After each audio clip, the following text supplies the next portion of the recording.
Para entender o que é raiz quadrada, primeiramente devemos entender o que é um quadrado perfeito, tá? E quadrado perfeito é da forma que, pegando essa primeira linha aqui, essa primeira coluna, onde a gente tem de 1 a 10, cada número multiplicado por ele mesmo sempre vai gerar um quadrado perfeito. Então, quando eu multipliquei aqui 1 vezes 1, deu 1. E 1 é o quadrado perfeito de 1 vezes 1. Quando eu multipliquei 5 vezes 5, 25. 25 é o quadrado perfeito de 5 vezes 5. Quando eu multipliquei 8 vezes 8, deu 64. 64 é um quadrado perfeito de 8 vezes 8. Então, significa que qualquer número gera um quadrado perfeito. Basta você multiplicar ele por ele mesmo. Sempre vai gerar um quadrado perfeito. Se eu pegar o número aqui, 15 vezes 15, vai gerar como quadrado perfeito 225, certo? Então, esse 225 é um quadrado perfeito de 15 vezes 15. Na raiz quadrada não é tão diferente. Na raiz quadrada a gente tem um radical, certo? Nesse radical existe um número dentro dele, né? Que é o que a gente quer saber quem é a raiz dele.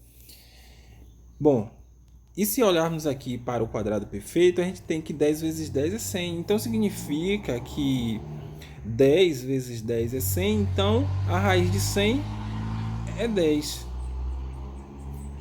Se pegarmos o número 4 e quisermos tirarmos da raiz, a gente basta olhar aqui para o quadrado perfeito e ver que 2 vezes 2 é 4. Então significa que a raiz quadrada de 4 é 2.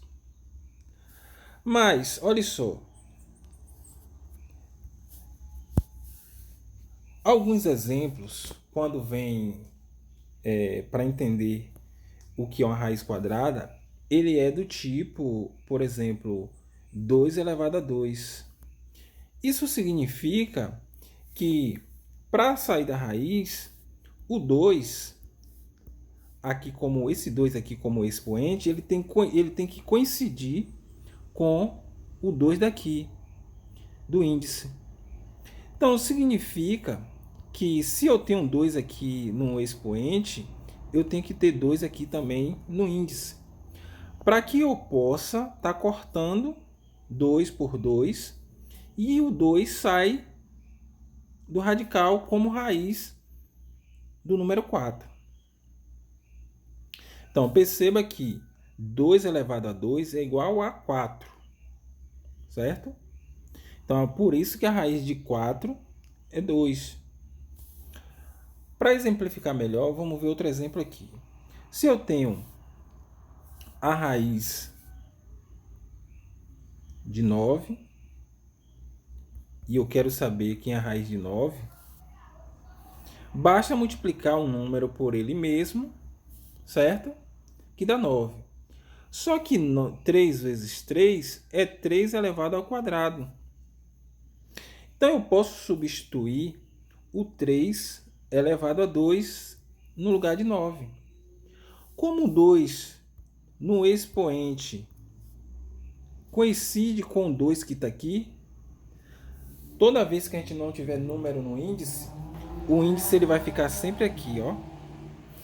Toda vez que a gente não tem número no índice, significa que é o número 2. Por isso que é chamado de raiz quadrada. Então, isso serve para que eu possa cortar o 2 daqui com o 2 daqui. E o 3 sai.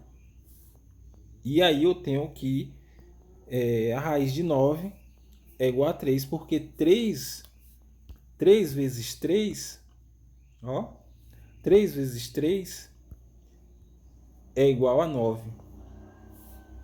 Então, pegando aqui a dúvida de uma aluna, que ela diz o seguinte, ela traz aqui que, veja só, ela quer saber aqui, ó, por exemplo, quem é a raiz de 4. Na verdade, já está respondido aqui, né? Que a raiz de 4, como já foi mencionado aí nos exemplos, que é igual a 2 elevado a 2, que é igual a 2. certo? Na raiz de 9, como também já foi explicado aí, a gente tem o seguinte, que 9 é a mesma coisa de escrever 3 elevado a 2, que é igual a 3. Isso significa o quê? Se eu tenho, por exemplo, 4 vezes 4, significa que eu tenho dois fatores de 4 e eu não preciso estar escrevendo ele como 4 vezes 4. Basta eu escrever ele, conservar um deles. E quantas vezes aqui ele se repete multiplicando? 2 vezes. Então significa que é 4 elevado a 2. Esse 2 aqui no expoente. Se eu tiver 5 vezes 5, significa também que eu tenho dois números multiplicados por ele mesmo, então eu conservo um deles. E quantas vezes ele se repete aqui embaixo? Multiplicando 2 vezes. Então fica 5 elevado a 2. Então, quando eu quero a raiz de 25, basta eu substituir o número 25 por 5 elevado a 2. Porque 5 elevado a 2, eu posso cortar